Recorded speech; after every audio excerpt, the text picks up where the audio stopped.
Welcome back to Frequently Asked Questions about Natural Migraine Relief for Women. This is episode 8. Why has the impact of migraine increased dramatically over the last 30 years and how not to be part of this trend? Hi, this is Jeff Baker here again as your physician host for Frequently Asked Questions about Natural Migraine Relief for Women.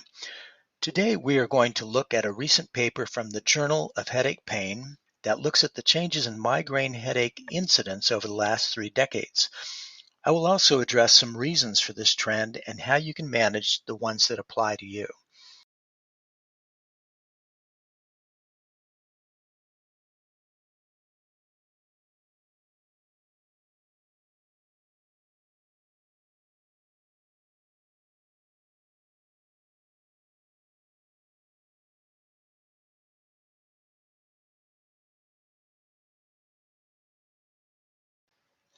In this study, a worldwide review of the personal cost of migraine headaches showed a 40% increase in the disability adjusted life year, or what they call a daily, cost caused by migraines in the 1990 up to 2019 timeframe for adults under 40.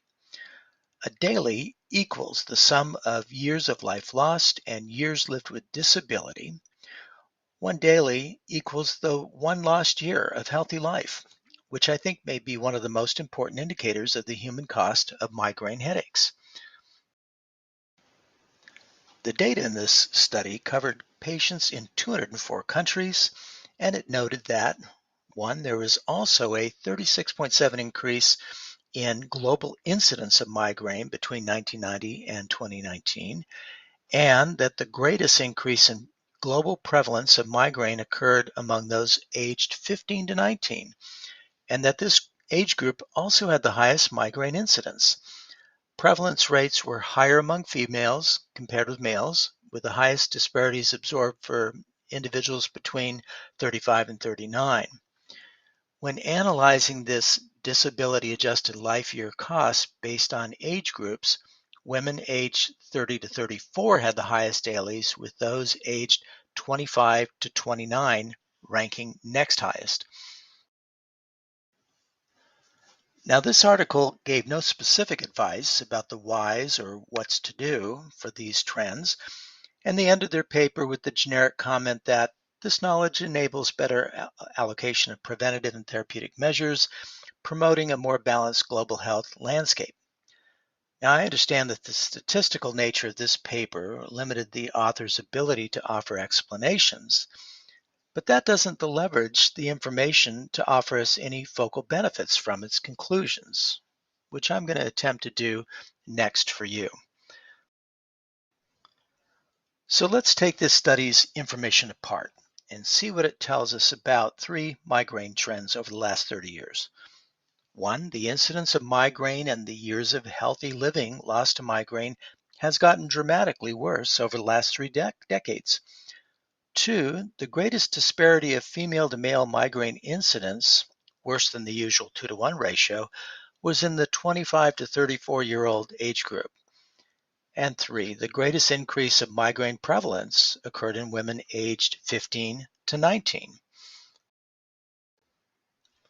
So what has happened in the recent few decades to make migraines worse, increase their disabling impacts, promote the disparity of how it affects women so much more than men, and be most pronounced in the late teen years? Let's go on to look at some root cause related possibilities.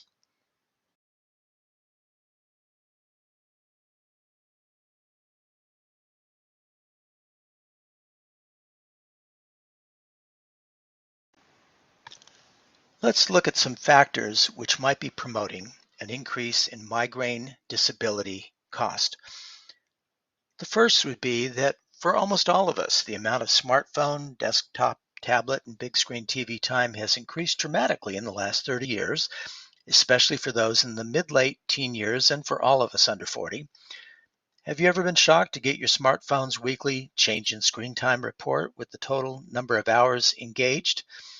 And that's just one of many screens we typically view daily. Excess screen time overloads the sensory system, fractures attention, and drains our neurovascular resources. It can deplete brain chemistry and cellular energy production while producing a deficit of key nutrients in that process. All of these factors can promote migraines. Factor number two would be a related problem promoting migraine, which would be the associated dry eye effect with extended screen time. We blink around 66% less when looking at a screen, which can cause dry eyes even in the young and healthy. Those in their late 30s to early 50s may have the added dry eye effect of declining reproductive hormones. Dry eyes can heighten provocation of the trigeminovascular pathway, which is a prime initiator for migraine headaches. And factor number three may be the fact that over the last few decades, we're all experiencing increased exposure to xenoestrogens. These are chemicals that bind to estrogen receptors and promote estrogen dominance, which can aggravate migraines, especially those that are related to your menstrual cycle. These molecules include pesticides, herbicides, and plastic polymers, particularly when they're heated in a microwave. Estrogen dominance is a factor in many other health problems beyond migraine, including weight gain, PMS, heavy periods, uterine fibroids, fibrocystic breast changes, and even breast cancer. Let's look at 4 things to do to include yourself out of these migraine promoting trends.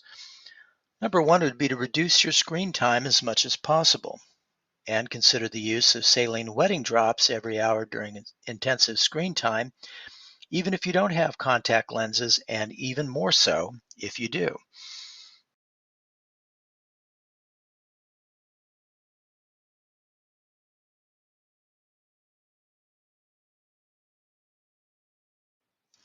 Number 2, if you're in the perimenopause to menopause years, and especially if you're having other hormone deficit symptoms, you may benefit from individualized bioidentical hormone support therapy to help with dry eyes, as well as the other many migraine promoting hormone imbalances of this phase of life.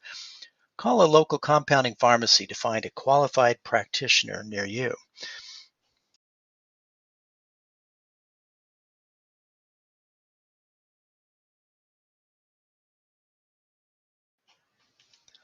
Number 3, obviously we should minimize exposure to xenoestrogens, especially in the kitchen when cooking. Exercise, good hydration, and the use of a sauna may also help to detoxify xenoestrogens. The judicious use of topical progesterone cream can be helpful if you have excess estrogen influence. Again, check with a compounding pharmacy for more options.